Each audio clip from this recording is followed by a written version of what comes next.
ভাৰত চৰকাৰে এটা সিদ্ধান্ত গ্ৰহণ কৰিছিল যে 25 বছৰ কাম কৰি থকা যিসকল চৰকাৰী কৰ্মচাৰী তেওঁলোকে যেতিয়া ৰিটায়াৰমেন্ট হয়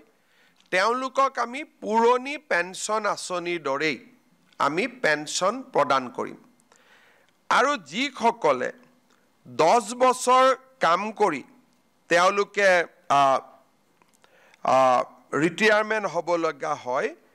তেওঁলোকৰ কাৰণেও আমি পেনশনৰ ব্যৱস্থা কৰিম আৰু পেনশনৰ লগতে তেওঁলোকে ডিএ আদিও লাভ কৰিব আৰু এই নতুন স্কিমটোৰ নাম দিছিলে ইউনিফাইড পেনশন স্কিম তাৰ মানে ওপিএছ আৰু এনপিএছ দুইটাৰে সামঞ্জস্য ৰাখি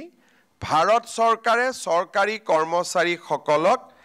নিশ্চিতভাৱে পেনশন প্ৰদান কৰিবলৈ ইউনিফাইড পেনশন স্কিম আৰম্ভ কৰিছিল দেশৰ 4খন ৰাজ্যই ইউনিফাইড পেনশন স্কিম এতিয়ালৈকে গ্ৰহণ কৰিছে আজি আমাৰ ৰাজ্য চৰকাৰেও এই ইউনিফাইড পেনশন স্কিম অসমৰ চৰকাৰী কৰ্মচাৰীসকলৰ বাবে এডপ্ট কৰে ইয়াৰ ফলত ৰাজ্যত বহু দিনৰ পৰা চলি থকা এনপিএছ আৰু ওপিএছৰ বিতৰ্ক সামৰণি পৰিব যিসকলে এনপিএছত থাকিব খোজে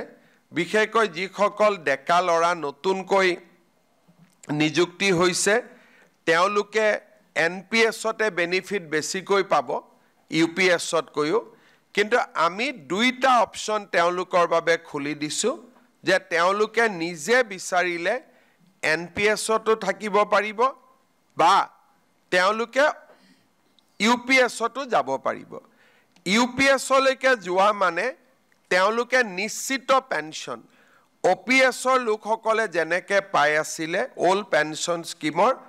ইউপিএছত গলে তেওঁলোকে নিশ্চিতভাৱে পেনশন লাভ কৰি থাকিব